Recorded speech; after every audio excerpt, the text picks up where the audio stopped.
को दिए, उससे हीरे मोती का पेड़ होगा। उसकी खुदाई की गई तो पुण्य की जड़ पाताल में पहुंची, कोई जड़ को नहीं पा सका। आपके दान की, आपके पुण्य की। आप लोग कथा सुन रहे हो, कई लोग सोच रहे होंगे कहा ये 3-4 घंटा बर्बाद करो।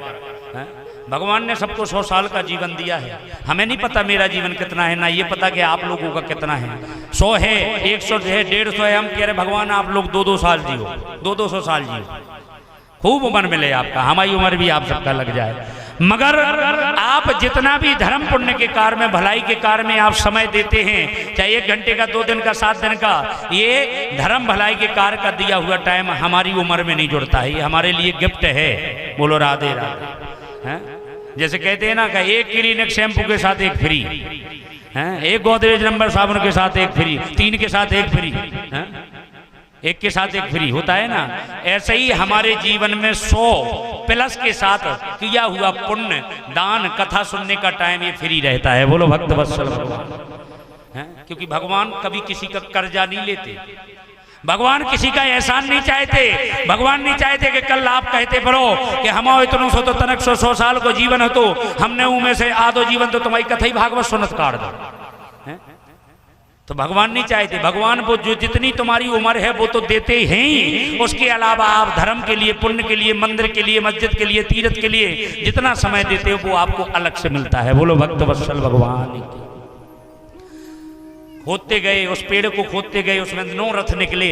9 के बाद 10वां, उसमें एक छोटा सा बालक 10वें रथ में निकला, इसलिए उसका नाम दशरथ हुआ। बोलो दशरथ जी महाराज की। दशरथ जी महाराज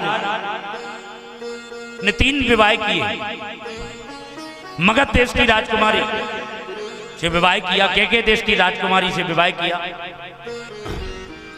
और सुमित्रा जी से विवाह, कौशल्या जी से विवाह, केकई जी से विवाह। मगर 3-3 पत्नी होने के बावजूद भी एक भी संतान नहीं है। उम्र हो गई है 60,000 वर्ष, 60,000 वर्ष उम्र हो गई है। और इतना दुख हुआ। एक दिन वशिष्ठ जी महाराज की पत्नी गुरु माता अरुंधति ने कहा वशिष्ठ जी से कि ये बताओ, आप इतने बड़े ज्ञानी हो और आप इतने बड़े प्रकांड विद्वान हो, अरे तुम्हारा चेला जो दशरथ है बेचारा बगैर पुत्र के, उसे बुरा नहीं लगता होगा? तुम्हारे होते हुए उसके यहाँ संतान नहीं है। गुरुजी बोले संतान तो हो जाए, ऐसे थोड़ी होगी। बोले कैसे? बोले पहले लाल खिलाने के लिए लालसा तो हो। बहुत सारे बच्चे रहते हैं, बहुत सारे बच्चे खेलते रहते हैं, तो जिस बच्चे पर लाड़ आता है उसी को आदमी गोदी में ले लेता है, किसी का भी हो ले लेता है। तो वशिष्ठ जी ने कहा कि पहले लाल को पाने के लिए मन में लालसा तो हो, और अगर लालसा नहीं हो तो दूसरे का बच्चा है, ऐसा लगता है कुछ हुए तो नाक न गिर जाए, या न लग जाए, वो न लग जाए, कहते हैं ना, चाहे वो कैसे ही। तो लालसा अगर होती है तो कोई भी माँ, कोई भी भाई किसी के भी बच्चे को उठाकर चूमने लगते हैं, कितना अच्छा बच्चा है। तो वशिष्ठ जी ने कहा कि लालसा हो। अरुंधति माता बोली कि लालसा हम जगा देंगे। तो वशिष्ठ जी बोली लालसा तुम जगा दो तो बच्चे का जन्म लाल का हम करा देंगे। बोलो राधे राधे। नहीं तो हम भी कैसे गुरु हैं कि बच्चे का जन्म ना करा। अरुंधति माता अपने नाती को लेकर गई। तीनों माताओं ने, कौशल्या, कैकेयी, सुमित्रा ने वंदन किया। इतने में दशरथ जी आए। दशरथ जी ने प्रणाम किया और उस नाती को गुरु माता ने एक चोटी काट ली। वो रोने लगा। दशरथ जी ने पूछा क्यों रो रहे हो? बोले कि इसलिए रो रहा है कि ये बच्चा सोच रहा है कि हमारे सूर्यवंश से लेके अबे तक के कुल गुरु हैं हमारे वशिष्ठ जी रहे हैं, उसके बाद हमारे पिताजी, मगर अब दशरथ जी के कोई संतान नहीं है तो हम की के गुरु बने। बोलो राधे राधे। हम किसके गुरु बनेंगे? हमारे लिए तो कोई यजमान ही नहीं है। दशरथ जी महाराज की तो पैरों तले से जमीन खिसक गई। इतना बुरा लगा कि एक छोटा सा बालक भी जानता है कि मैं वंशहीन हूं। और जब रोने लगे और वहां से गुरु माता के यहाँ से मुकुट को उतार के रख दिया। हे भगवान, आज तक मुझे 60,000 वर्ष में जितना कभी दुख नहीं हुआ। दशरथ जी महाराज ने एक पुत्र का मुंह देखने के लिए 700 विवाह किए, 700 रानियां थी, मगर किसी के संतान नहीं हुई। केवल एक शांता नाम की कन्या हुई थी सुमित्रा से।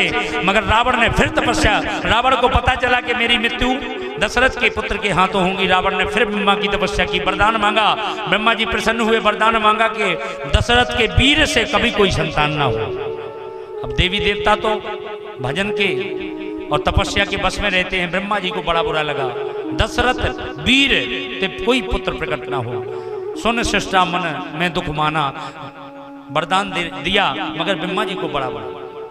तो एक कन्या होने के बाद फिर तो रावण ने वरदान ही मांग लिया था कि दशरथ के वीर से कोई संतान ना हो। 700 क्या 70,000 ब्याह कर लेते तो कभी पुत्र नहीं होता। और वो शांता नाम की कन्या अंग देश के राजा रोमपाद को गोद दे दी थी। आगे चलकर दशरथ जी महाराज को लगा कि आज तक मुझे कष्ट नहीं हुआ, मैं तो अपने राज को ही, मैं अपनी प्रजा को ही अपना पुत्र मानता था, मगर मेरे कोई संतान नहीं। एक छोटा सा दूध पीता बच्चा भी कहता है उसको भी दुख है।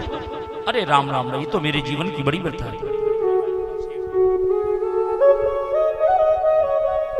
ये के बार भूपति मन माही, एक बारी भूपति मन माही, एक बार भूपति मन माही, एक बारी भूपति मन माही, भाई गलानी मोरे सोना,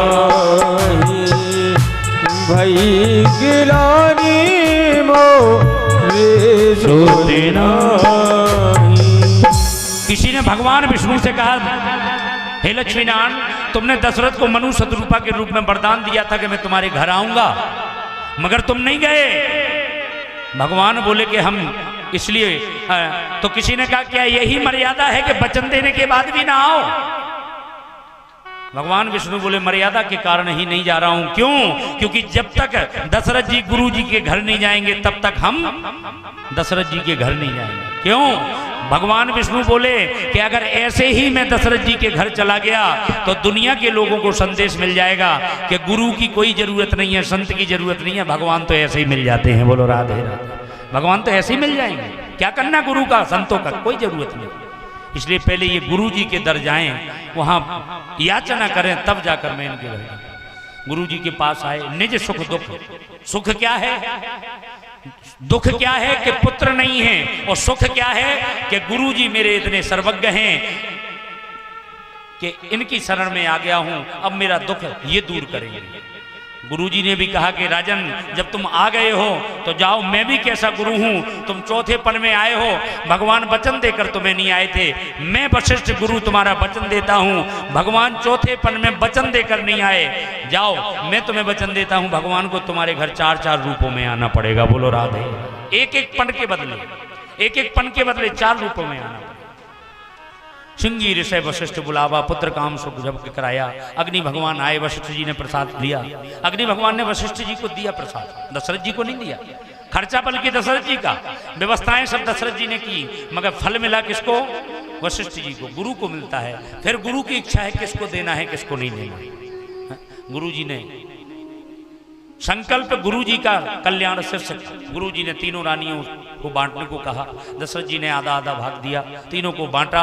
आगे सुंदर भगवान राम जी का सुंदर पदार्पण हुआ, गर्भ में भगवान आए और कहते हैं 9वीं तिथि को, दिन है मंगलवार, शुक्ल पक्ष है, अभिजित मुहूर्त है, 9वीं तिथि है, दिन मंगलवार, अभिजित मुहूर्त है, उपनक्ष पुनर्वसु में प्रीति योग है, दिन रात बराबर है, दिन के 12 बजे दोपहरी का समय भगवान राम का पदार्पण हुआ। बोलो राम लला सरकार की। और जब तक राम जी के जन्म की बधाइयां बज रही थी, इतने में ही कैकेयी माता के भवन से, कैकेयी माता के भवन से, सदन से गूंजे, वाद्य यंत्र गूंजे। धन्य था वह मंगलवार जो अवधपुरी में मंगल की बरसात कर गया। ब्रह्म मुहूर्त की वेला थी, दिन हो गया था मंगलवार से बुधवार, सूर्योदय का ब्रह्म मुहूर्त का समय था और 10वीं तिथि थी। चंद्रमा पुष्य नक्षत्र में थे और पुष्य नक्षत्र में थे और दिन था बुधवार, और माता कैकेयी के भवन से भरत जी महाराज का पदार्पण हुआ। बोलो भरतलाल जी महाराज।